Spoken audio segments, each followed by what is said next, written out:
ബഹുമാനീയരായ സഹോദരങ്ങളെ, സഹോദരന്മാരെ, അഷ്റഫുൽ ഖൽഖ് മുഹമ്മദ് മുസ്തഫ സല്ലല്ലാഹു അലൈഹി വസല്ലമയുമായി ബന്ധപ്പെട്ടുകൊണ്ട് ധാരാളം ചർച്ചകളും വർത്തമാനങ്ങളും ഒക്കെ നടന്നുകൊണ്ടിരിക്കുന്ന ഒരു സമയമാണിത്.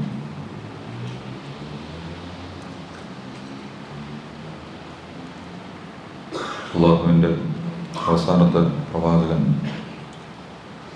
മുഹമ്മദ് മുസ്തഫ സല്ലല്ലാഹു അലൈഹി വസല്ലമയെ പിന്തുടരുന്നതിലും പിൻപറ്റുന്നതിലും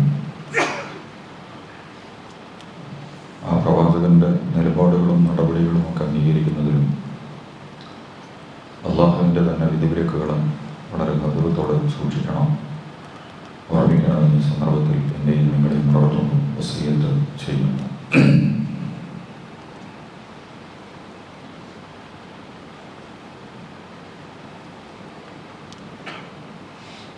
റബീഉൽ മാസമാണ്.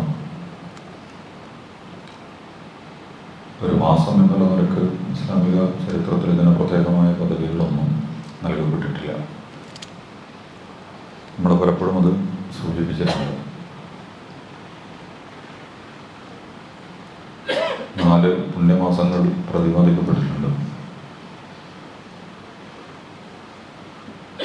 ശവ്വാൽ, ദുൽഖഅദ, ദുൽഹജ്ജ്, റജബും ഹുറുമൻ. ഈ 4 മാസങ്ങൾ പുണ്യമുള്ളതാണ്. ഹജ്ജിനും ഉംറയ്ക്കും വേണ്ടി നിശ്ചയിക്കപ്പെട്ടിട്ടുള്ള മാസങ്ങൾ. അതുപോലെ തന്നെ ഷഹ്റു റമദാൻ അല്ലദീ ഉൻസില ഫീഹിൽ ഖുർആൻ. റമദാൻ മാസത്തെക്കുറിച്ച് വിശുദ്ധ ഖുർആൻ വളരെ കൃത്യമായി നമ്മുടെ മുമ്പിൽ അവതരിപ്പിച്ചിട്ടുണ്ട്. ഖുർആൻ അവതീർണമായ മാസമാണ് റമദാൻ. ഇങ്ങനെ ഈ മാസങ്ങളെയാണ് പേരെടുത്ത് വിശുദ്ധ ഖുർആൻ നേരെ നമ്മുടെ മുമ്പിൽ അവതരിപ്പിച്ചിട്ടുള്ളത്. അതിൽ റബീഉൽ അവ്വൽ ഇല്ല. പിന്നെ നമ്മൾ ഉണ്ടാക്കാൻ ശ്രമിച്ചിട്ട് കാര്യമൊന്നുമില്ല. അതേസമയം ഇന്ന് മുസ്ലിം ലോകത്തും മുസ്ലിമേതര ലോകത്തും റബീഉൽ അവ്വൽ 12 മുഹമ്മദ് നബി തിരുമേനി സല്ലല്ലാഹു അലൈഹി വസല്ലമയുടെ ജന്മദിനമായി ആഘോഷിക്കപ്പെടുകയും അനുഷ്ഠിക്കപ്പെടുകയും അന്ന് പല രൂപത്തിലും ഭാവത്തിലുമുള്ള ആചാരങ്ങളും അനുഷ്ഠാനങ്ങളും ആഘോഷങ്ങളുമൊക്കെ നിർവഹിക്കപ്പെടുകയും ചെയ്തുകൊണ്ടിരിക്കുകയാണ്. ലോകത്തെ പല ഗവൺമെൻറ്റുകളും റബീഉൽ അവ്വൽ 12 ഒഴിവ് ദിനമായിട്ടൊക്കെ പ്രഖ്യാപിച്ചിട്ടുണ്ട്. അതൊക്കെ ഒരു നല്ല സംഗതിയാണ്. കാരണം ആ വ്യക്തിത്വത്തെ ബഹുമാനിക്കുന്നു, ആ വ്യക്തിത്വത്തെ ഞങ്ങൾ ഉൾക്കൊള്ളുന്നു, ആ വ്യക്തിത്വം ആദരിക്കപ്പെടുകയും പരിഗണിക്കപ്പെടുകയും ചെയ്യേണ്ടതാണ് എന്ന് ഗവൺമെൻറ്റുകൾക്കും സംവിധാനങ്ങൾക്കുമൊക്കെ തോന്നുന്നത് കൊണ്ടാണ് ആ ഒരു ദിവസത്തെ അങ്ങനെ വെച്ചിട്ടുള്ളത്. വേറൊരർത്ഥം കൂടി അതിൻ്റെ മറുഭാഗമുണ്ട്. സകല ആളുകൾക്കും, വേണ്ടവർക്കും വേണ്ടാത്തവർക്കും ഒക്കെ ഒഴിവ് ദിനങ്ങൾ പ്രഖ്യാപിക്കുന്ന കാലം കൂടിയാണത്. വളരെ നിസ്സാരമായ നേതാക്കന്മാർ, വളരെ ചെറിയ സമുദായങ്ങളുടെയും ജാതികളുടെയും ഒക്കെ പിൻബലമുള്ള ആളുകൾ അതിനെയൊക്കെ പർവ്വതീകരിക്കണമെങ്കിൽ ആദ്യമേ മഹാപർവ്വതങ്ങളായി നിൽക്കുന്നവരെ ബഹുമാനിക്കാതെ നിസ്സാരമായ ചെറിയ കുന്നുകളെ മുന്നിൽ വെച്ചിട്ട് എന്തെങ്കിലുമൊക്കെ ചെയ്യുമ്പോൾ മറുചോദ്യങ്ങളുണ്ടാകും എന്നുള്ളത് കൊണ്ടും ചിലപ്പോൾ എന്ത് ചെയ്യും, സർക്കാരുകളും പാർട്ടികളുമൊക്കെ ആ കൂട്ടത്തിൽ ഇതിനെയും പരിഗണിച്ച് കളയാം. അങ്ങനെയും ചിലപ്പോൾ ആവാം. എന്താണ് അതിൻ്റെ യുക്തി എന്നുള്ളത് അവരാണ് വിശദീകരിക്കുന്നത്. പോട്ടെ. അപ്പോൾ അത്തരം പരിഗണനകളടക്കം നൽകപ്പെട്ടുകൊണ്ടിരിക്കുന്നുണ്ട്. മുസ്ലിം സമുദായത്തെ സംബന്ധിച്ചിടത്തോളം നല്ലൊരു ശതമാനം ആളുകളും വളരെ വിശിഷ്ടമായ ധാരാളം ചടങ്ങുകൾ ഈ ഒരു മാസം, ഇനിയിപ്പോൾ മിക്കവാറും റബീഉൽ അവ്വൽ മാത്രമല്ല, ആദ്യമൊക്കെ ഈ റബീഉൽ അവ്വൽ 12 മാത്രമേ ഉള്ളായിരുന്നു. ഇപ്പം ഇനിയിപ്പോൾ ഒരു മാസവും റബീഉൽ ആഖിറും ചിലപ്പോൾ അതിന് തികയാത്തതുകൊണ്ട് ജമാഅത്തുൽ അവ്വലും ഒക്കെ 2-3 മാസങ്ങൾ തന്നെ നീണ്ടു നിൽക്കുന്ന ഗംഭീരൻ ആഘോഷങ്ങളാണ് മുസ്ലിം സമുദായത്തിൽ ഇതുമായി ബന്ധപ്പെട്ടുകൊണ്ട് നടന്നുകൊണ്ടിരിക്കുന്നത്. അതിന് ധാർമ്മികമായ വശങ്ങൾ ചിലപ്പോൾ ഉണ്ടാകാം. അള്ളാഹുവിൻ്റെ പ്രിയപ്പെട്ട പ്രവാചകനോടുള്ള ഹുബ്ബ് കൊണ്ട്, സ്നേഹം കൊണ്ട്, ഇഷ്ക് എന്നൊക്കെയാണ് പറയുക. ഇത്തരം പ്രയോഗങ്ങൾക്കൊന്നും വലിയ സുഖമൊന്നുമില്ല. ഇഷ്ക് എന്ന് പറഞ്ഞാൽ കാമുകൻ, അങ്ങനെ ഉണ്ടല്ലോ, കോട്ട കയറിയ കാമുകനും കാമുകി എന്ന് പറഞ്ഞാൽ അതാണ് അർത്ഥം. വ്യവസ്ഥ ഇല്ലാത്ത, അഡ്രസ് ഇല്ലാത്ത, ധാർമ്മികത ഇല്ലാത്ത, മൂല്യങ്ങളുടെ പരിഗണനയൊന്നും ഇല്ലാത്ത സാധനങ്ങൾക്കാണ് കാമുക ബന്ധം എന്ന് പറയുക. അതിനാണ് ഇഷ്ക് പ്രയോഗിക്കല് സാധാരണ. നബിയോട് അങ്ങനെ ഇഷ്കൊന്നുമല്ല ഉണ്ടാവേണ്ടത്. നിലപാടിൻ്റെയും കൃത്യതയുടെയും വൃത്തിയുടെയും ചിട്ടയുടെയും വട്ടങ്ങളുടെയും അടിസ്ഥാനങ്ങളിൽ നിന്നുകൊണ്ട് തന്നെയാണ്. കാമുകി കാമുകന്മാർക്ക് പിന്നെ ബുദ്ധിപരമായ വൈജ്ഞാനികമായ സംവേദനങ്ങൾക്കൊന്നും ഒരു ചർച്ചയില്ല. ആത്മഹത്യകളും വിഷം കൊടുക്കലുകളും കൊണ്ടുപോയി കത്തിക്കലുകളും പരസ്പരം കെട്ടിത്തൂങ്ങലുകളും ഒക്കെ ആ രംഗത്ത് വളരെ നടന്നുകൊണ്ടിരിക്കുന്നതാണ്. അമ്മാതിരി ഇഷ്ക് റസൂലിനോട് പ്രകടിപ്പിക്കേണ്ട ഒരു കാര്യമില്ല. ഇഷ്കല്ല ഉണ്ടാവേണ്ടത്, വളരെ തിരിച്ചറിവുള്ള, നേരറിവുള്ള, എന്നാൽ വൈകാരികതയുമായി ബന്ധപ്പെട്ടുകൊണ്ട് ഇഷ്കിനെ സൂചിപ്പിക്കാറുണ്ട്. പക്ഷെ വൈകാരികത എന്ന് പറയുന്നത് കാട് കയറാൻ ഇസ്ലാം സംഭവിച്ചിട്ടൊന്നുമില്ല. ഒരു സമയത്ത് വൈകാരികതകളുടെ പ്രകമ്പനങ്ങൾ മനുഷ്യനെ അവിസ്മരണീയമായ നിലപാടുകളിലേക്ക് എത്തിക്കും. അങ്ങനെയൊക്കെ ഉണ്ട് മനുഷ്യൻ്റെ വൈകാരികത എന്ന് പറയുന്നത് കാര്യകാരണ ബന്ധങ്ങൾക്ക് അതീതമായ, ലാഭനഷ്ടങ്ങൾക്ക് അതീതമായ നിലപാടുകളിലേക്ക് മനുഷ്യനെ എത്തിക്കുന്നതിൽ നിർണായകമായ പങ്കുവഹിക്കുന്ന ഒന്നാണ് ഹൃദയപൂർണമായ ചിന്തകൾ എന്ന് പറയുന്നത്.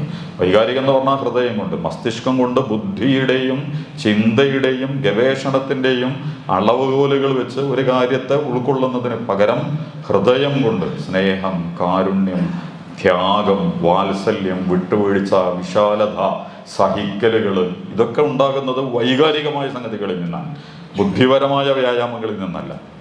ബുദ്ധിപരമായിട്ടും ആകാം അതൊക്കെ, പക്ഷെ ബുദ്ധിപരമായിട്ട് മനുഷ്യൻ അതിന് സന്നദ്ധമാകുന്നതിനേക്കാൾ ഉപരി വൈകാരികമാണ്. ആ വൈകാരികതയുടെ പ്രകടനത്തെ പ്രകടിപ്പിക്കുന്നതിന് വേണ്ടിയാണ് ഇഷ്ക് ഒക്കെ പ്രയോഗിച്ചുകൊണ്ടിരിക്കുന്നത്.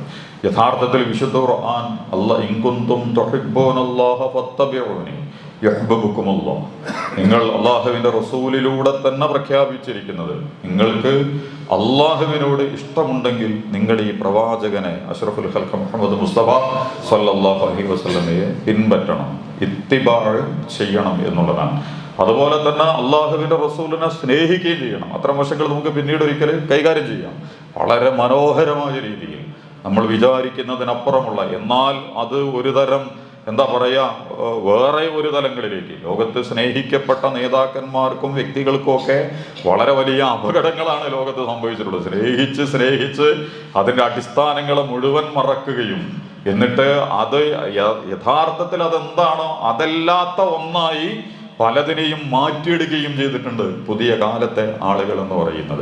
വർത്തമാനകാലത്ത് കഴിഞ്ഞ 10-25-50 കൊല്ലത്തിൻ്റെ ഇടയിലുള്ള ആളുകൾ മുതൽ ഇപ്പോൾ കേരളത്തിലിപ്പോൾ വെള്ളാപ്പള്ളി ശ്രീനാരായണ ഗുരുവായിട്ട് ബന്ധപ്പെട്ട് ചർച്ച നടക്കണത്, ശ്രീനാരായണ ഗുരുവാണ് വെള്ളാപ്പള്ളി എന്നാണ് നമ്മുടെ മുഖ്യമന്ത്രി പറയുന്നത്. ശ്രീനാരായണ ഗുരു എവിടെ കിടക്കണത്, വെള്ളാപ്പള്ളി എവിടെ കിടക്കണത്?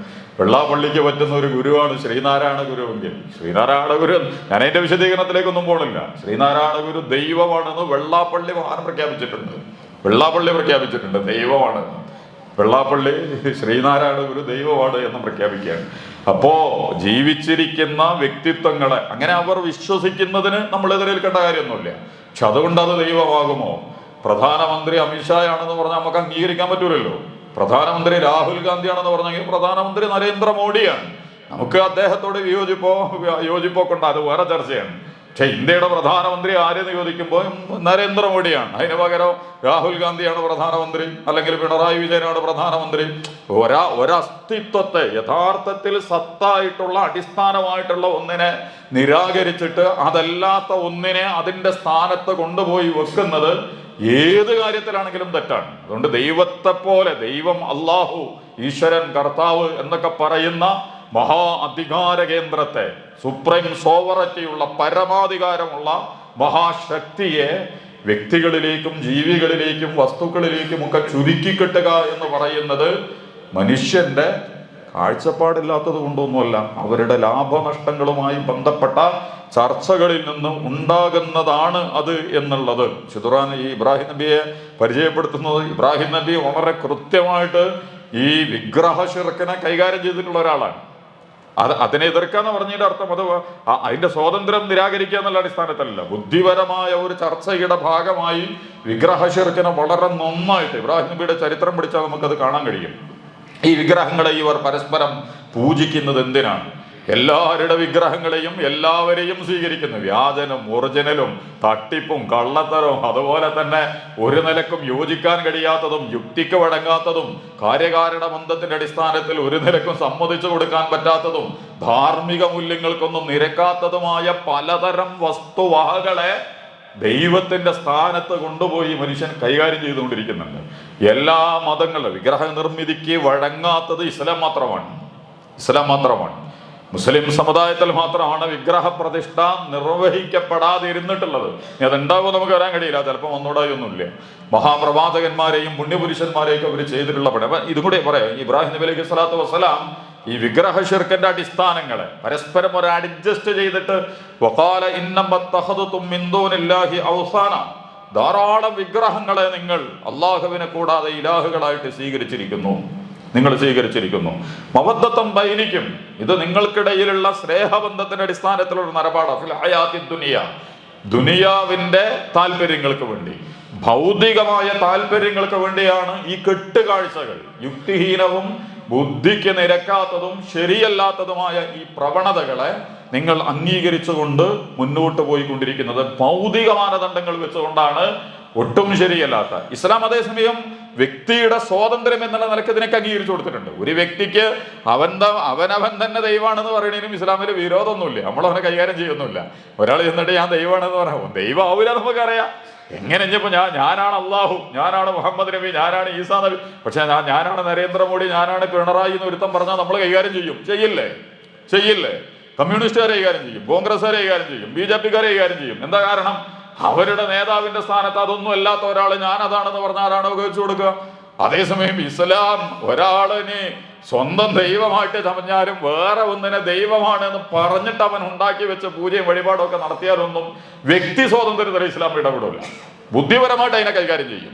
ശരിയല്ല, അത് യുക്തിവിരുദ്ധമാണ്, ബുദ്ധിക്ക് നിരക്കാത്തതാണ്, കാര്യകാരണ ബന്ധങ്ങളുടെ അടിസ്ഥാനത്തിൽ ഒരു അടിസ്ഥാനവും ഇല്ലാത്തതാണ് എന്ന് വളരെ കൃത്യമായിട്ട് പറയും. പക്ഷെ വ്യക്തികൾക്ക് വിശ്വാസ സ്വാതന്ത്ര്യത്തിന്റെയും ആചാര സ്വാതന്ത്ര്യത്തിന്റെയും ഒക്കെ ഭാഗമായിട്ട് അത് അംഗീകരിച്ച് കൊടുക്കും. നമ്മൾ പറഞ്ഞു വന്നതിന്റെ ചുരുക്കം, ഇന്ന് നമ്മൾ കണ്ടുകൊണ്ടിരിക്കുന്നത് യഥാർത്ഥത്തിൽ മഹാവ്യക്തികളെയൊക്കെ കൊണ്ടുപോയി ദൈവത്തിന്, ചിലരെ ദൈവമാക്കിയിരിക്കുന്നു, ചിലരെ ദൈവത്തിന്റെ പുത്രന്മാരാക്കിയിരിക്കുന്നു, ചിലരെ ദൈവത്തിന്റെ അവതാരങ്ങളാക്കിയിരിക്കുന്നു, ചിലത് ദൈവം തന്നെയാണ് എന്ന് പ്രഖ്യാപിച്ചുകൊണ്ടിരിക്കുന്നു. ഇങ്ങനെയുള്ള ധാരാളം സംവിധാനങ്ങൾ ലോകത്തുണ്ട്.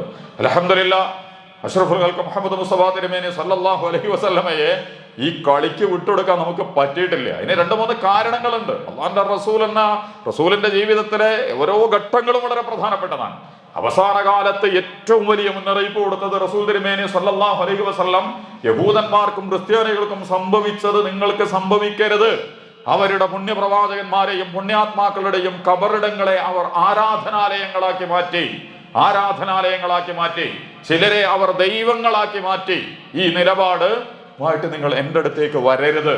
മുഹമ്മദ് നബി തിരുമേനി സല്ലല്ലാഹു അലൈഹി വസല്ലമയുടെ മഖബറ അത് ആരാധനാ സ്ഥലമാവുകയും മുഹമ്മദ് നബി ദൈവമായി മാറുകയും ചെയ്യുക എന്ന് പറയുന്ന പ്രക്രിയ നിങ്ങൾ നിർവഹിക്കാൻ പാടില്ല, നിങ്ങൾ ചെയ്യരുത്. എന്ന് മാത്രമല്ല, ഖബറുകളെയൊക്കെ തട്ടി നിരപ്പാക്കാൻ കെട്ടിപ്പൊക്കി ഉയർത്തിക്കൊണ്ട് കച്ചവടത്തിന്റെയും ആരാധനാ കച്ചവടത്തിന്റെയും ഒക്കെ രൂപഭാവങ്ങളിൽ നിലനിൽക്കുന്ന അത്തരം ജാറങ്ങളെയും മക്ബറകളെയും ഒക്കെ തട്ടി നിരത്താൻ പ്രവാചകൻ തിരുമേനി സല്ലല്ലാഹു അലൈഹി വസല്ലം അലി ഇബ്നു അബീ ത്വാലിബ് റളിയല്ലാഹു അൻഹുവിനോട് കൽപ്പന കൊടുത്തതൊക്കെ ഹദീസിന്റെ പുസ്തകങ്ങൾ നിങ്ങൾ വായിക്കുകയാണെങ്കിൽ നിങ്ങൾക്ക് തന്നെ കാണാൻ കഴിയും. നബി അങ്ങനെ പറഞ്ഞു. പിന്നെ ഖുർആൻ ഖണ്ഡിതമായിട്ട് പ്രഖ്യാപിച്ചു, ഖുൽ ഇന്നമാ അന ബശറും മിസ്ലുക്കും, ഞാൻ നിങ്ങളെപ്പോലത്തെ ആൾ തന്നെയാണ്. സൂറത്തുൽ കഹ്ഫ് അതിന്റെ അവസാന ഭാഗമുണ്ടല്ലോ, ഖുൽ ഇന്നമാ അന ബശറും മിസ്ലുക്കും, ഞാൻ നിങ്ങളെപ്പോലെയുള്ള ആളാണ്. എന്തില്? എല്ലാ കാര്യത്തിലും. മനുഷ്യത്വത്തിന്റെ മാനുഷികതയുടെ മനുഷ്യാനുഭവങ്ങളുടെ കാര്യത്തിൽ ഞാൻ നിങ്ങളെ പോലെ തന്നെയാണ്. അതല്ലെങ്കിൽ പ്രശ്നമാണ്, യന്ത്രമനുഷ്യനാണ് റസൂല്, അല്ലെങ്കിൽ വേറെന്തോ ഒരു പ്രത്യേക രീതിയിൽ സന്നിവേശിപ്പിക്കപ്പെട്ട നിർമ്മിക്കപ്പെട്ട നമുക്കൊന്നുമില്ലാത്ത വേറെന്തോ ഒരു സാധനമുണ്ട്, അങ്ങനെയാണ് നിർമ്മിക്കപ്പെട്ടതെങ്കിൽ അതൊരു അത്ഭുതമൊന്നുമല്ല. നമ്മളെ സാധാരണ ഒരു സംഭവമായിട്ട് എപ്പോഴാണ് മാറുക? നമ്മളെപ്പോലുള്ള ആളായിരിക്കെ തന്നെ നമ്മളുടെ അപ്പോഴാണ് ഒരാളെ ബഹുമാനിക്കുക. നമ്മളെ പോലുള്ള മനുഷ്യന്മാർ തന്നെയാണ്. അയാൾക്ക് 1 കോടി റോട്ടിൽ നിന്ന് വീണ് കിട്ടി, അയാളത് തിരിച്ചേൽപ്പിച്ചു, നമ്മളെ പോലത്തെ ആൾ തന്നെയാണ്.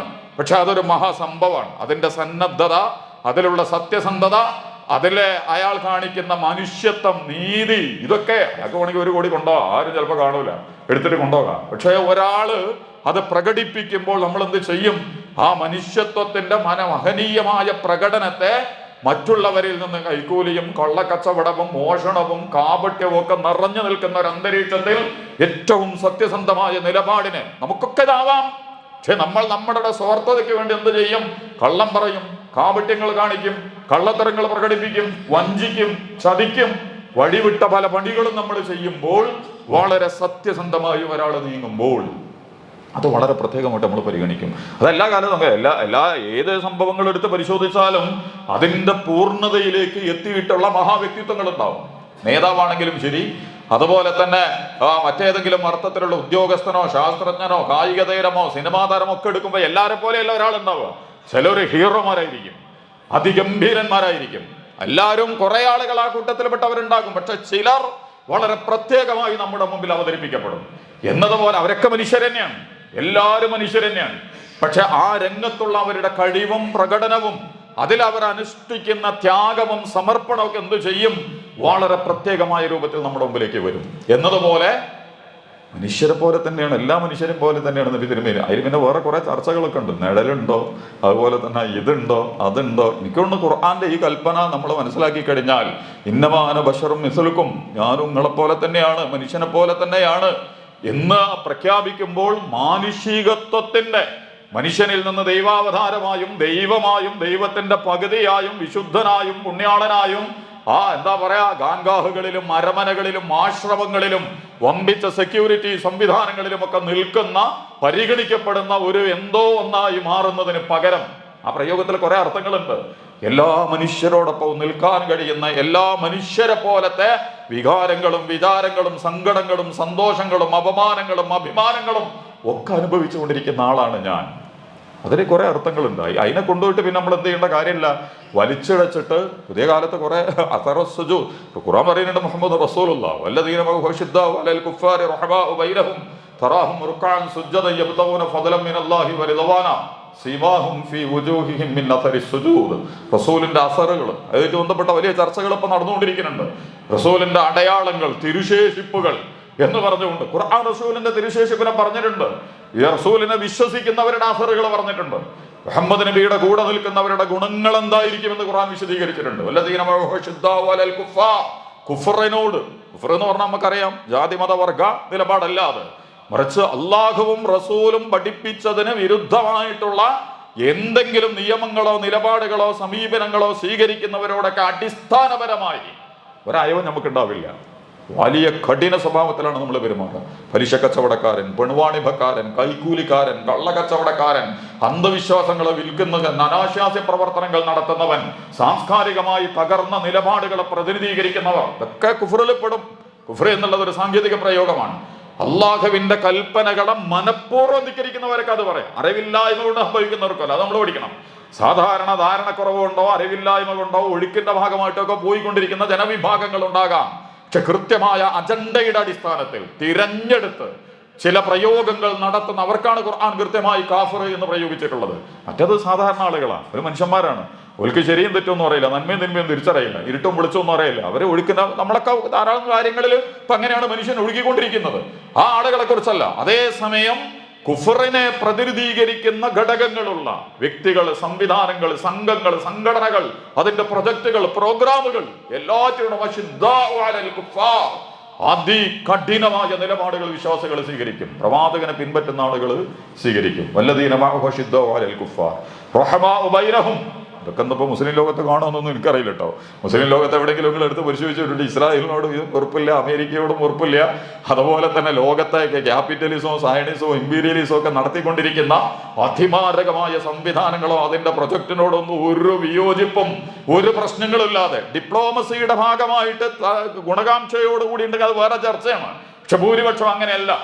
അതൊക്കെ എന്തോ ആവട്ടെ, ഒരു ഭാഗത്ത് മുഹമ്മദ് നബി ആചാരവും അനുഷ്ഠാനവും ഒക്കെ നടന്നാൽ മതി. പള്ളിയിലും മദ്രസയിലും ഒക്കെ എല്ലാ നിലപാടുകളും സ്വീകരിച്ച് അന്താരാഷ്ട്ര ഭരണകൂടങ്ങൾ മുതൽ സാധാരണ ആളുകൾക്കടക്കം മുസ്ലിം സംഘടനകളോട് ബന്ധമുള്ളതിനേക്കാൾ ഉപരി ഇസ്ലാമിക സമൂഹത്തെയും മുസ്ലിം ഉമ്മത്തിനെയും ടാർഗറ്റ് ചെയ്യുന്ന കക്ഷികളോട് സ്നേഹവും വാത്സല്യവും ഒക്കെ ഉള്ള മുസ്ലിം നേതാക്കന്മാർ അന്താരാഷ്ട്ര തലം മുതൽ പ്രാദേശിക തലത്തിലടക്കമുണ്ട്. അശിദ്ദാഉ അലൽ കുഫാരി റഹമാഉ ബൈനഹും. സത്യവിശ്വാസികൾ തമ്മിൽ അപാരമായ കാരുണ്യം ഉണ്ടാകണം. ഗസ മുതൽ ആസാം വരെയുള്ള ആഫ്രിക്ക മുതൽ ഇന്തോനേഷ്യ വരെയുള്ള മനുഷ്യലോകത്തെ മാനവികതയുടെ ആഴങ്ങളിലേക്ക് സന്ദേശ പ്രചാരകരും പ്രബോധകന്മാരുമാകേണ്ട മുസ്ലിം ഉമ്മത്തിനെ വളരെ കരുത്തോടുകൂടി സംരക്ഷിക്കാൻ ഇന്നല്ലാഹ യുഹിബ്ബുല്ലദീന യുഖാതിലൂന ഫീ സബീലിഹി സഫൻ കഅന്നഹും ബുനിയാനും മർസൂസ് ഒന്നായി കണ്ടുകൊണ്ട്, അതൊരു വർഗീയ സാമുദായിക ചിന്തയൊന്നുമല്ല. ഒരു പ്രത്യേക ലക്ഷ്യത്തിന് വേണ്ടി അണിനിരന്നിട്ടുള്ള ഈ സമൂഹത്തെ ഒറ്റക്കെട്ടായിട്ട് കാണാൻ, എന്നിട്ട് അവരോട് കാരുണ്യത്തോടു കൂടി പെരുമാറാൻ. എന്ത് കാരുണ്യമാണ് മുസ്ലിം സംഘടനകളൊക്കെ, മുസ്ലിം രാഷ്ട്രങ്ങളൊക്കെ ഇപ്പോൾ തമ്മിൽ കാണിച്ചുകൊണ്ടിരിക്കണമെന്ന് നമുക്കറിയില്ല. ഗസ ഏറ്റവും പ്രധാനപ്പെട്ട അടയാളമാണ്. എല്ലാറ്റിൻ്റെയും ഒരു ആയത്തായിട്ട്, അലാമത്തായിട്ട്, ഷിയാറായിട്ട് ഇങ്ങനെ നിൽക്കുകയുള്ള ഗസ, മുസ്ലിം ലോകത്തിന്റെ കാപട്യങ്ങൾ, അതിന്റെ നിലപാടില്ലായ്മകൾ, അത് കാണിക്കുന്ന ഒളിച്ചുകളികൾ, അവരുടെ രാഷ്ട്രീയപരവും ബുദ്ധിപരവുമായ സത്യസന്ധതയില്ലായ്മകൾ, ഇതൊക്കെ ബൈത്തുൽ മുഖദ്ദസും ഫലസ്തീനും ഗസയും നമ്മുടെ മുമ്പിൽ പ്രകടിപ്പിക്കുന്നുണ്ട്. ഇന്ത്യ രാജ്യത്തിന്റെ അകത്തലങ്ങളിലും സംഘപരിവാരവുമായി ബന്ധപ്പെട്ട് മുസ്ലിം സംഘടനകൾ കളിക്കുന്ന ഒളിച്ചുകളികൾ, എല്ലാ സംഘടനകളും അല്ല, മുസ്ലിം സംഘടനകളെ മുസ്ലിങ്ങളെ വിലക്കെടുക്കാനാണ് സംഘപരിവാരത്തിന് കഴിയാതിരുന്നിട്ടുള്ളത് ഇന്ത്യയിൽ. മുസ്ലിം സമുദായത്തോടുള്ളതിനേക്കാൾ വാത്സല്യവും ഇഷ്ടമൊക്കെ ചിലരെങ്കിലും അവരോട് പ്രകടിപ്പിച്ചുകൊണ്ടിരിക്കുന്നു. അള്ളാഹു പറയാ റഹ്മാഉ ബൈനകും. സുന്നി, മുജാഹിദ്, തബ്ലീഗ്, ജമാഅത്ത്, അഹ്ലെ ഹദീസ്, അങ്ങനെ അറബി, അമേരിക്ക, പാകിസ്ഥാൻ, ഈ കളിയല്ല നിങ്ങൾ കളിക്കേണ്ടത്. നിങ്ങൾ റഹ്മാഉ ബൈനകും, പരസ്പരം കാരുണ്യത്തിന്റെ, പരസ്പരമുള്ള അലിവിന്റെ, പരസ്പരമുള്ള സ്നേഹത്തിന്റെ അതിരുകളില്ലാത്ത പ്രയോഗങ്ങൾ നടത്താൻ നിങ്ങൾക്ക് കഴിയണം, മാനസികമായിട്ടെങ്കിലും നല്ല പറയുന്നുണ്ട്.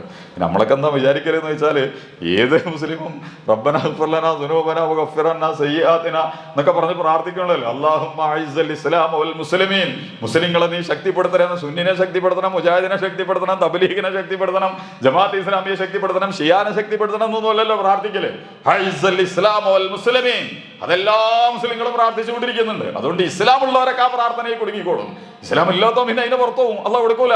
ഇസ്ലാമിന്റെ ഗുണങ്ങളുള്ള, അതുകൊണ്ട് ഇപ്പൊ ഇനിയിപ്പോ ഞാൻ നിങ്ങളതിൽ പെടൂലെന്ന് കരുതിയാളും നിങ്ങൾ ഇസ്ലാമുള്ള ആളാണെങ്കിൽ എന്റെ പ്രാർത്ഥനയിൽ നിങ്ങൾ കക്ഷിയാണ്. ഞാൻ ഇപ്പൊ സുന്നി അതിൽ പെടരുത്, മുജാഹിദ് അതിൽ പെടരുത്, ജമാഅത്ത് അതിൽ പെടരുത്, അഹ്ലെ ഹദീസ് അതിൽ പെടരുത് എന്ന് വിചാരിച്ചിട്ട് ഇന്റെ സംഘടന മാത്രമേ ശക്തിപ്പെടേണ്ടതുള്ളൂ എന്ന് പ്രാർത്ഥിച്ചാൽ പോലും അഇസ്സൽ ഇസ്ലാമ വൽ മുസ്ലിമീൻ എന്ന് പറയുമ്പോൾ എന്തുണ്ടാവും? എല്ലാവർക്കും അതിന്റെ ഗുണം കിട്ടും.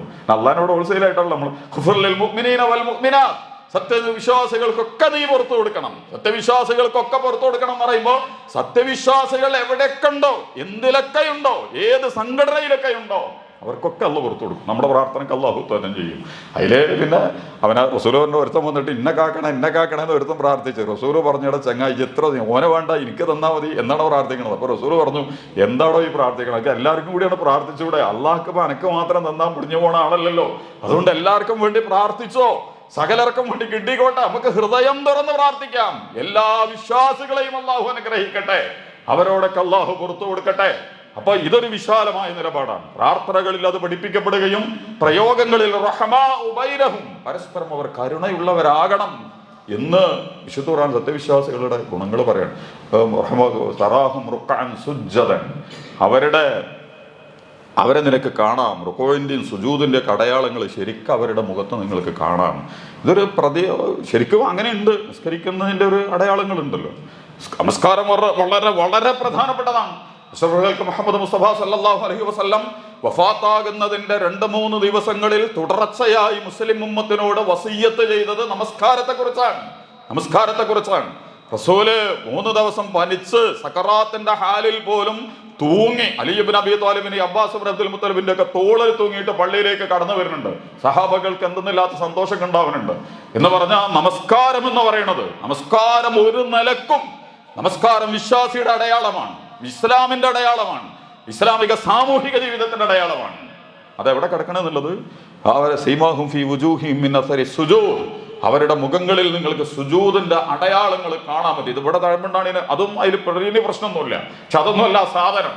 സീമാഹും ഫീ വുജൂഹിഹിം മിൻ അസരി സുജൂദ്, അവരുടെ മുഖങ്ങളിൽ അള്ളാഹുവിന് വഴങ്ങുന്നതിന്റെ, അള്ളാഹുവിനെ അനുസരിക്കുന്നതിന്റെ, അള്ളാഹുവിന് സമർപ്പിച്ചതിന്റെ അടയാളങ്ങൾ നിങ്ങൾക്ക് കാണാൻ കഴിയും.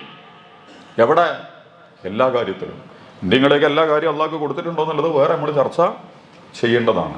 ഇന്ന് അള്ളാഹുവിന് കൊടുത്തുകൊണ്ടാണോ മുസ്ലിം ഉമ്മത്ത് മുന്നോട്ട് പോയി? ആർക്കൊക്കെയോ പലരുടെയും അടയാളങ്ങളെ പ്രതിനിധീകരിക്കുന്നവരാണ് നമ്മൾ. ദേശീയ, വംശീയ, രാഷ്ട്രീയ, മതസംഘടന, രൂപ, ഭാവ, കല, സാഹിത്യ, പലതിലും പലരുടെയും അടയാളങ്ങളെയാണ് ഒരു മുസ്ലിം. അവൻ്റെ മുടി നോക്കിയാൽ വേറൊരാളുടെ അടയാളം, അവൻ്റെ കുപ്പായം കണ്ടാൽ ഏതോ പാർട്ടിയുടെ അടയാളം, അവൻ്റെ കൊടി കണ്ടാൽ വേറെ ജാതിയുടെ അടയാളം, അവൻ്റെ സംഘടന കണ്ടാൽ വേറൊന്നിൻ്റെ അടയാളം. അങ്ങനെ അടയാളങ്ങൾ. സീമാഹും ഫീ വുജൂഹിഹിം മിൻ അസരി സുജൂദ്, സുജൂദിന്റെ അടയാളങ്ങൾ, സമർപ്പണത്തിന്റെയും ത്യാഗത്തിന്റെയും വഴങ്ങലിന്റെയും വിധേയപ്പെടുന്നതിന്റെയും അള്ളാഹുവിനെ അനുസരിക്കുന്നതിന്റെയും അടയാളങ്ങൾ അവനിൽ കാണാൻ കഴിയുമെന്നാണ് പറയുന്നത്. ആ അസറ പോയിട്ട് ഇപ്പോ മുടിമ്പലും പൊടിമ്പലും അതുപോലെ തന്നെ ക്ലാസുമ്പലും പാത്രത്തുമ്പലും ചെരുപ്പുമ്പലും ഒക്കെ കിടന്നിട്ട് വട്ടം കറങ്ങണ ഈ സമുദായം.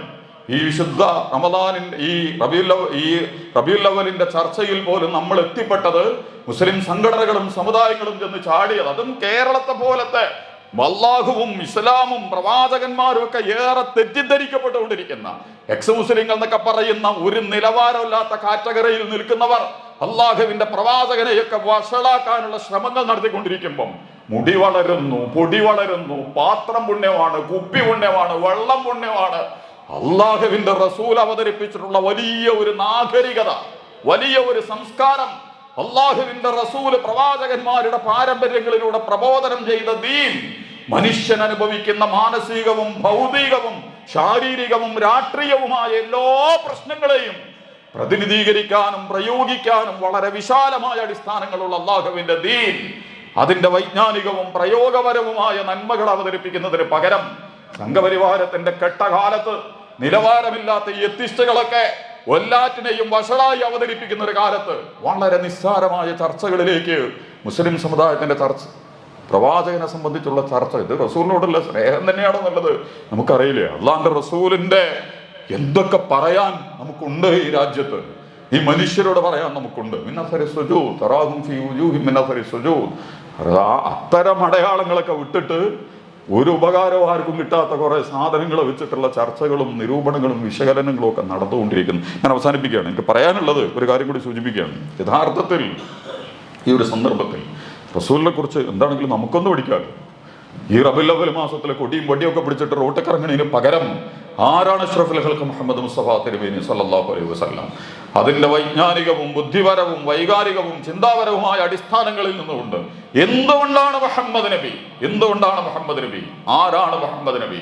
നമുക്കൊന്ന് തിരിയേണ്ടത്, നമ്മുടെ മക്കൾക്കൊന്ന് തിരിയേണ്ടത്, ആഘോഷത്തിന്റെയും അനുഷ്ഠാനങ്ങളുടെയും ആചാരങ്ങളുടെയും മറവിലൂടെ നമ്മുടെ കയ്യിൽ വരുന്നതിന് പകരം നമ്മുടെ തന്നെ വൈജ്ഞാനികമായ ബുദ്ധിപരമായ പഠനങ്ങളുടെ അടിസ്ഥാനത്തിൽ നമുക്ക് അനുഭവിക്കാനും ആനന്ദിക്കാനും പറ്റുന്ന ഒരു മുഹമ്മദ് നബിയെ നമുക്ക് കിട്ടണ്ടേ? ആ വശങ്ങൾ നമുക്ക് പിന്നീട് പറയാം. വാപ്പാനേക്കാൾ, ഉമ്മാനേക്കാൾ, ഇണയേക്കാൾ, നിന്നെക്കാൾ നിനക്ക് നിന്റെ റസൂല് പ്രിയപ്പെട്ടവരാകണം എന്ന് ഉമർ ഇബ്നുൽ ഖത്താബ് റളിയല്ലാഹു അൻഹുവിനോട് എങ്ങനെയാണ് റസൂലെ ഞങ്ങൾ സ്നേഹിക്കേണ്ടതെന്ന് ചോദിച്ചപ്പോൾ താങ്കളെക്കാൾ, താങ്കളുടെ വാപ്പാനെയും ഉമ്മാനേക്കാൾ ഒക്കെ ചരിത്രം തെളിയിച്ചിട്ടുണ്ട്. അത്രയും ആഴത്തിൽ നമ്മൾ പിൻപറ്റേണ്ട, എന്നെക്കാൾ എനിക്ക് വലുത് റസൂലാവണം, എൻ്റെ ഉമ്മയേക്കാൾ വലുത് എനിക്ക് റസൂലാവണം, എൻ്റെ വാപ്പയേക്കാൾ വലുത് എനിക്ക് റസൂലാവണം, എൻ്റെ മക്കളെക്കാൾ ഇണകളെക്കാൾ വലുത് എനിക്ക് റസൂലാവണം. ഇന്ത്യയുടെ ജീവിതത്തിൽ അങ്ങനെ ഒരു റസൂലുണ്ടോ? യഥാർത്ഥത്തിലുണ്ടോ?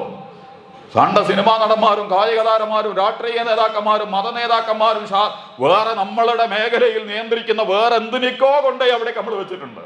അള്ളാഹുവിന്റെ റസൂൽ നമ്മുടെ ഹൃദയങ്ങളിൽ നിറഞ്ഞ് കവിഞ്ഞ് ഒഴുകി നമ്മുടെ വികാരങ്ങളിലും വിചാരങ്ങളിലും നമ്മളുടെ എല്ലാ, അവിടെയാണ് നമ്മൾ പറഞ്ഞ ഹുബ്ബൊക്കെ അതിരുകളില്ലാത്ത വണ്ണം സ്നേഹണ്ട് പെരുകിയ പിന്നെ കുട്ടിക്ക് വേണ്ടി, ഉമ്മാക്ക് വേണ്ടി, വാപ്പാക്ക് വേണ്ടി എന്തൊക്കെ നമ്മൾ ചെയ്യും എന്നതുപോലെ അള്ളാഹിന്റെ റസൂലിനെ കണ്ട് സ്നേഹിക്കണമെങ്കിൽ അതിനുള്ളൊരു കൊടുക്കലും വാങ്ങലും നമ്മൾ നടക്കണം.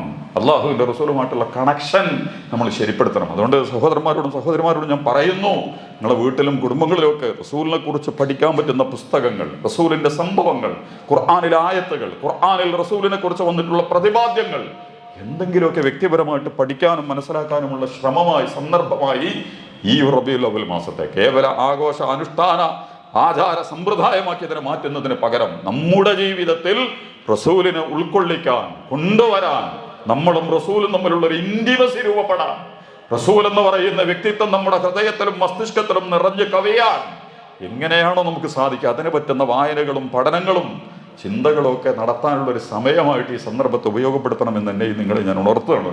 അള്ളാഹുവിൻ്റെ പ്രിയപ്പെട്ട പ്രവാചകനെ നമുക്ക് ഏറ്റവും പ്രിയപ്പെട്ടവനാക്കി മാറ്റാൻ കഴിയുമാറുള്ള അറിവും കഴിവും നൽകി അള്ളാഹുവെ നീ ഞങ്ങളെ അനുഗ്രഹിക്കണേ റഹ്മാനെ. ഒരിക്കൽ കൂടി പറഞ്ഞ കാര്യങ്ങളിലൊക്കെ തിരിച്ച് മുഹമ്മദ് നബി മാത്രമല്ല, എല്ലാ പ്രവാചകന്മാരും പ്രധാനപ്പെട്ട തന്നെയാണ്. പക്ഷേ ഏറ്റവും കേന്ദ്ര ബിന്ദു മർമ്മം അഷ്റഫുൽ ഖൽഖ് മുഹമ്മദ് സല്ലല്ലാഹു അലൈഹി വസല്ലമയാണ്. ആ റസൂലിനെ സംബന്ധിച്ച് നന്നായിട്ട് പഠിക്കാൻ എൻ്റെ പ്രിയപ്പെട്ട സഹോദരങ്ങളും സഹോദരിമാരും പ്രത്യേകമായി ശ്രദ്ധിക്കണമെന്ന് ഈ സന്ദർഭത്തിൽ വളരെ ഗൗരവത്തോടെ ഉണർത്തുന്നു, വസിയ്യത്ത് ചെയ്യുന്നു. അള്ളാഹു അതിന് നമ്മയൊക്കെ തൗഫീഖ് നൽകി അനുഗ്രഹിക്കുമാറാകട്ടെ. അറിവുകളിൽ ഏറ്റവും പ്രധാനപ്പെട്ടത് അള്ളാഹിനെ കുറിച്ചുള്ള അറിവാണ്, അള്ളാഹുവിനെ കുറിച്ചുള്ള അറിവാണ്. അത് കഴിഞ്ഞാൽ മുഹമ്മദ് നബി സല്ലല്ലാഹു അലൈഹി വസല്ലമയെ കുറിച്ചുള്ള അറിവാണ്, മഹാപ്രവാചകന്മാരെ കുറിച്ചുള്ള അറിവാണ്. ആ പ്രവാചകന്മാരുടെ മഹാന്മാരായ അനുചരന്മാരെ കുറിച്ചുള്ള അറിവാണ്. അള്ളാഹുവേ, ഇതിലൊക്കെയും മുന്നോട്ട് പോകാൻ നീ ഞങ്ങളെ സഹായിക്കുമാറാകണമേ തമ്പുരാനെ.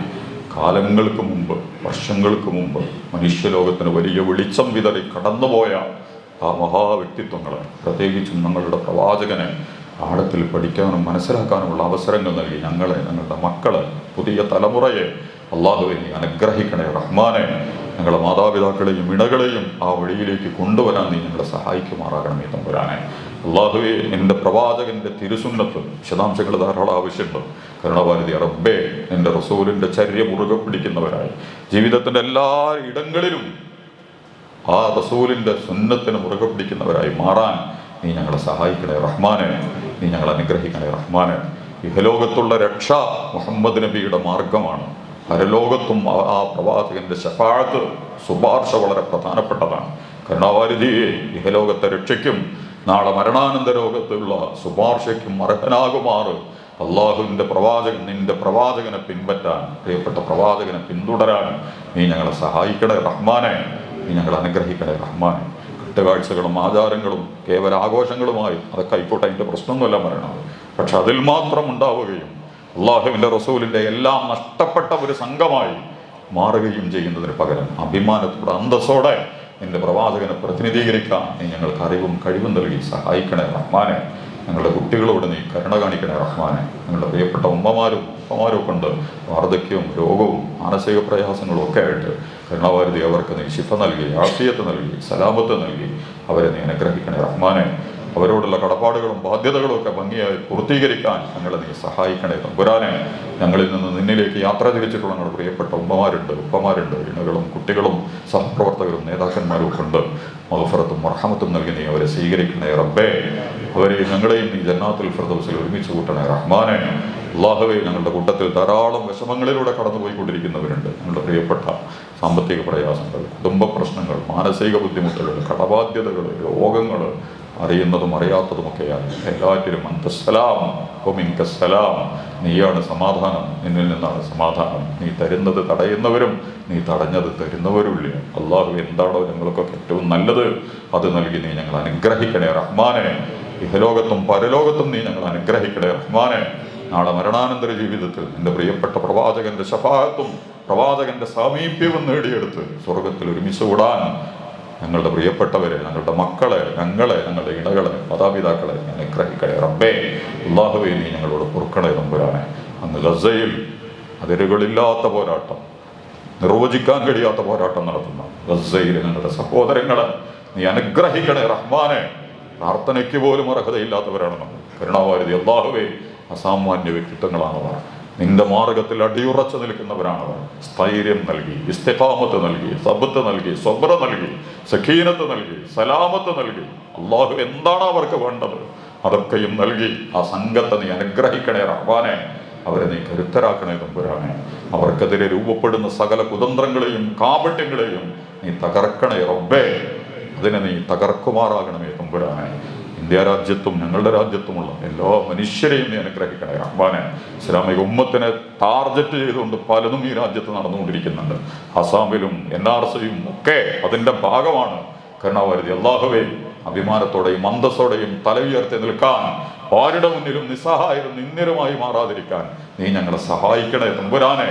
നീ ഞങ്ങളെ അനുഗ്രഹിക്കണേ റഹ്മാനെ. അല്ലാഹുമ്മ അർഹംനാ യാ അർഹമർ റഹീമീൻ. اللهم اغفر لنا ذنوبنا يا رب العالمين. اللهم ربنا إننا آمنا فاغفر لنا ذنوبنا وقنا عذاب النار. اللهم ربنا ظلمنا أنفسنا فإن لم تغفر لنا وترحمنا لنكونن من الخاسرين. ربنا اغفر لنا ذنوبنا وكفر عنا سيئاتنا وتوفنا مع الأبرار.